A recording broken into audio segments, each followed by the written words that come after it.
Portanto, o fato de muitos de vocês estarem aí dentro desse meio compressivo, deprimente, você não tem estímulo nenhum para estudar, ao contrário, você é cada vez mais empurrado para baixo, para baixo, para baixo, para baixo. Existe alguma vantagem nisso? Vocês podem desenvolver uma resistência que um estudante médio americano ou europeu não tem e que aquele brasileiro transplantado para cá na juventude perde no primeiro mês. Eu vejo aqueles brasileiros que 20, ou 30, ou 40 anos atrás tinham um pai rico e generoso e os mandou estudar no exterior. Cadê a maravilhosa produção intelectual dessas pessoas? Nada. É zero. Por quê? Porque o indivíduo sai desse favelão chamado Brasil e vem aqui para os Estados Unidos, ou vai para a Alemanha, ou vai para a Inglaterra, e ele encontra um ambiente intelectual, acadêmico, decente, organizado, arrumadinho. Ele fica deslumbrado com aquilo e ele se integra naquele negócio. E aquilo é extremamente confortável. Acontece que tudo que ele vai aprender ali não responde em nada às questões existenciais brasileiras. Então ele as esquece. Ele compra outros problemas, que são problemas característicos deste meio aqui, americano, ou inglês, ou italiano, qualquer coisa. Né? E ele se adapta àquele meio e desenvolve uma atividade acadêmica medíocre, mas aceitável para os padrões do lugar. E isso é tudo. Ele pode até depois voltar para o Brasil, carregando o seu título de PhD embaixo das costas, e arruma um emprego numa universidade medíocre. Né? Onde ele vai ter uma fama de gênio, como o Roberto Mangabeira Unger, que é uma besta quadrada. Né? Eu digo, o Roberto Mangabeira Unger, em matéria de pensamento político, ele é semi-analfabeto.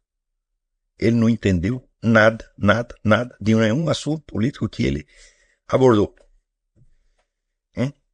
A começar, vamos dizer, o único livro dele que tem algum contato com a realidade é o primeiro, que se chama Conhecimento e Política.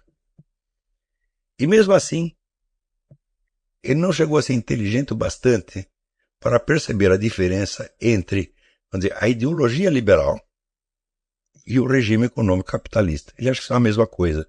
Quer dizer, o cara não distingue ideias e fatos. Quer dizer, ele está fazendo uma análise de autores liberais e ele aplica as conclusões ao capitalismo como tal. Eu falei, mas espera aí, mas tem um abismo de diferença. Você não sabe a diferença de ideia e realidade? E o que ele está querendo ensinar? Hã? Então, você vê que o destino grotesco, ridículo desse sujeito no Brasil foi inteiramente merecido. Né? Quer dizer, ele começa proclamando que este é o governo mais corrupto da história do Brasil e no dia seguinte aceita lá um cargo dizendo, foi injusto, não era bem assim. Justamente na hora que tem as provas todas do mensalão, ele descobriu que o governo não era tão corrupto quanto ele tinha dito. Quer dizer, é claro que é um personagem de circo. Né? Então, é isto o máximo que você consegue. Portanto, o fato de muitos de vocês estarem aí dentro desse meio compressivo, deprimente, né, mais do que deserto, né? Deserto não acontece nada, mas aí acontece. Coisa que só leva você para trás, né? Você não tem estímulo nenhum para estudar, ao contrário, você é cada vez mais empurrado para baixo, para baixo, para baixo, para baixo. Existe alguma vantagem nisso? Vocês podem desenvolver uma resistência que um estudante médio americano ou europeu não tem e que aquele brasileiro transplantado para cá na juventude perde no primeiro mês.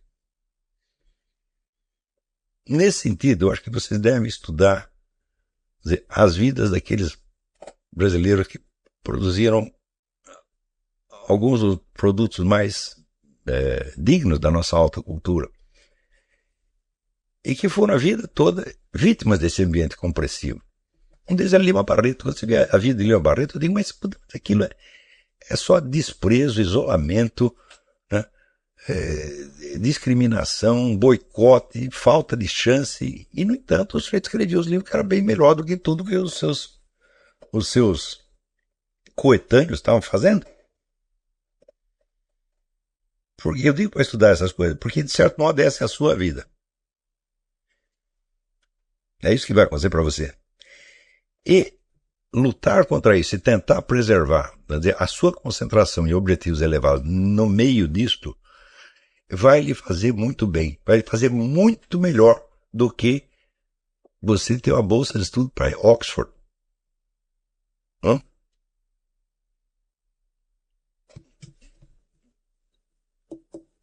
Veja, pelo fato de você viver no Brasil, você está tendo acesso a algumas das experiências mais deprimentes e terrificantes que um ser humano pode passar no que diz respeito ao seu desenvolvimento espiritual. Só que essas possibilidades que existem no Brasil, elas estão se espalhando pelo mundo. Lentamente, você vê certos sintomas de degradação extrema que antes você só via no Brasil aparecerem aqui nos Estados Unidos, na Inglaterra. Só que acontece o seguinte, os americanos e ingleses são totalmente indefesos ante essas coisas. 100% indefesos.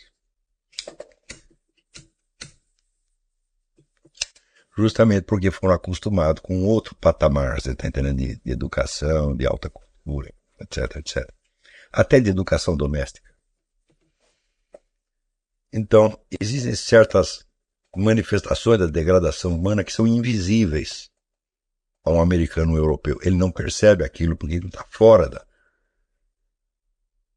possibilidade dele. Quando eu contei aqui para alguns americanos a história do Lula com as cabritas e com o personagem, o companheiro de cela que ele disse que estuprou, os americanos não entendiam nos primeiros momentos. Porque aqui, o máximo que aconteceu foi o Bill Clinton com a Mônica Lewinsky. Agora, cabritas, meu filho, jumentas.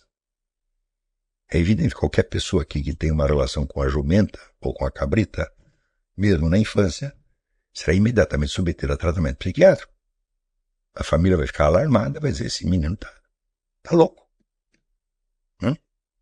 E quando o Lula deu aquela entrevista, né, dizendo, que bom, antigamente nós tínhamos mais liberdade, nós podíamos comer cabritas e jumentas. Então ele está, vamos dizer, proclamando que numa certa área do Brasil, pelo menos, quer dizer, a loucura, o sintoma psicopatológico era admitido como normal. Isso aí não tem jeito de você meter na cabeça de um europeu ou do americano. Ele nunca vai entender isso aí. O dia que ele entender isso, ele terá se rebaixado, ele terá admitido essa hipótese. Agora, se você admite como hipótese fiável ter relação com jumentos e cabritas, por que você não há de estuprar um ser humano? Já é um upgrade, né? Veja, o sujeito que comia cabritas, agora ele está comendo gente. Não é um upgrade, ele está mais próximo da normalidade do que estava antes. Então, a vida em condição de miséria espiritual e intelectual extrema pode alimentar em você uma certa independência do meio que num outro ambiente você não conseguiria. Aqui, o meio é bondoso, trata bem, te dá chance, ninguém está te boicotando, deixam você ir para frente, às vezes até torcem por você.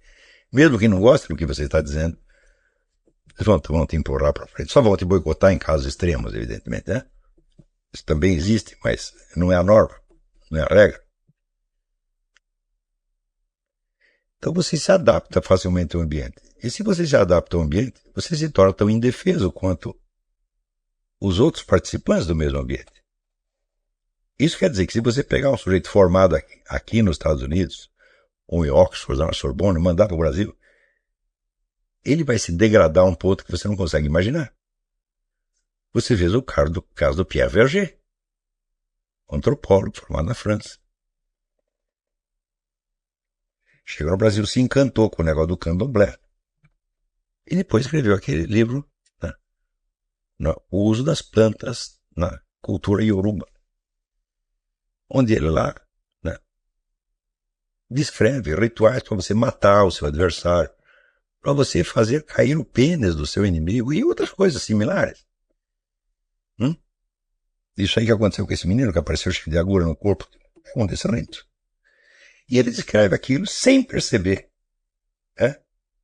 que ele se degradou muito abaixo do que poderia imaginar no começo. Quer dizer, como é que você vai achar, vamos dizer, como uma religião que normalmente pratica ritos para isto, vamos dizer, é uma religião como qualquer outra, né? É uma coisa válida, nós temos que aceitar isso na diversidade cultural e devemos até praticar isso. Não? Porque se você admite que aquele ritual tem uma eficácia, e você o pratica, então você é obviamente um assassino. Se o rito tem uma eficácia material, ele mata efetivamente a pessoa. Se você pode provar que tem essa eficácia, então, e você pratica, então você é um assassino. E se não tem eficácia nenhuma, então você está enganando todo mundo. Você é um charlatão. Quer dizer, não há terceira alternativa. E o sujeito escreve isto. E ele se integra na cultura brasileira e vai para o buraco. Ela desce até o último nível de degradação concebível. Você vê quando o Bruno Tolentino chegou no Brasil. Eu tinha as maiores esperanças em torno do Bruno. Mas ele não resistiu à confusão, ao caos do meio. Ele afundou mesmo. E foi destruído pelo AIDS. Não é brincadeira isso aí. Quer dizer, quanto tempo leva para você formar um Bruno Tolentino? 30, 40 anos. O Bruno teve a melhor formação possível e as melhores companhias possíveis. Eu considero, vamos dizer, que o círculo de amizade com pessoas capacitadas é até mais importante do que a formação acadêmica. O que o Bruno aprendeu, né? Ele aprendeu na convivência com os grandes poetas, grandes críticos da época. Muito mais do que em qualquer curso universitário, é óbvio. Só a amizade dele com Winston Alden, que teve 30 anos de amizade, era o maior poeta vivo da Inglaterra, você diariamente conversando com o cara, mas alguma coisa tem que aprender. Então, se você pensasse um investimento humano para você criar um Bruno Tolentino é enorme. Mas ele podia sobreviver bem e produzir bem no meio europeu. Se você pensar bem no Brasil, o que ele produziu? Nada. Praticamente tudo que ele publicou estava pronto na Europa. Ele só deu uma ajeitadinha final, deu uma edição e publicou. Tudo que ele escreveu no Brasil é nada perto do que já estava escrito. Então o Bruno voltou ao Brasil para morrer. E note bem, o Bruno é um gênio assombroso. Agora, você tem que pensar, o que eu quero fazer? Eu tenho uma missão para com esse país, porque eu estou vendo que isso aqui está degradando abaixo do que a gente esperava. E nós temos que criar uma coisa melhor para a geração seguinte, esta é a nossa missão. Ou ao contrário, eu estou apenas me sentindo desconfortável aqui e quero uma coisa melhor para mim. Então, se este é realmente o seu problema, então você está realmente fora da vida intelectual. Porque você está julgando a sua vida, a vida que você quer realizar, é apenas uma vida de conforto, não de realização. Claro, o conforto é preferível ao desconforto, isso eu não discuto. Porém, existe o critério de hierarquia, o critério de importância. A partir do momento que você entendeu que existe uma vocação, junto com ela uma certa missão a cumprir, esta missão tem que ser o critério de julgamento de tudo. Aquilo que favorece a missão é bom e o que desfavorece é ruim. Ora, a extrema miséria pode desfavorecer, mas o conforto e o bem-estar também pode desfavorecer. Portanto, tudo isso é muito relativo.